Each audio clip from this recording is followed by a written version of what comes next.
పశ్చిమ గోదావరి జిల్లా ద్వారకా తిరుమల మండలం తిమ్మాపురం గ్రామంలో లబ్ధిదారులకు సీఎం రిలీఫ్ ఫండ్ చెక్కులను ఎమ్మెల్యే మద్దిపాటి వెంకటరాజు అందించారు. అలాగే వారికి వైద్య సహాయం నిమిత్తం 11,92,000 రూపాయలు అందించారు. పార్టీలకు అతీతంగా వైద్య ఖర్చులకు చెక్కులను అందజేశారు. వైసీపీ కార్యకర్త కుమారుడి వైద్య సహాయం నిమిత్తం 4 లక్షల రూపాయలను అందజేశామన్నారు. ఈ సందర్భంగా కూటమి పాలనకు మెచ్చి వైసీపీ కార్యకర్త టీడీపీలో చేరారని అన్నారు. నియోజకవర్గంలో పేద వర్గాల వారికి అనారోగ్యంతో చికిత్స నిమిత్తం సీఎం సహాయ నిధి అందజేస్తున్నామని చెప్పారు. ఇక కూటమి ప్రభుత్వం ఏర్పడిన ఏడాది కాలంలోనే నియోజకవర్గాన్ని అన్ని రంగాల్లో అభివృద్ధి పరిచామని చెప్పారు.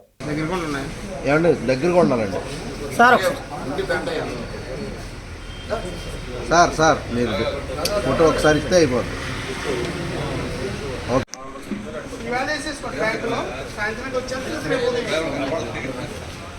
అంత ఇటు పైకి చూస్తున్నారు.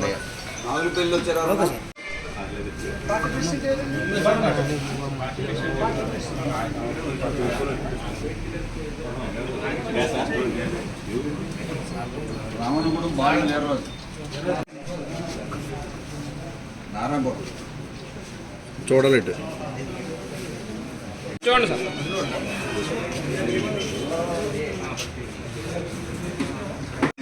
సార్ సత్పండి గారు ఎదరకండి.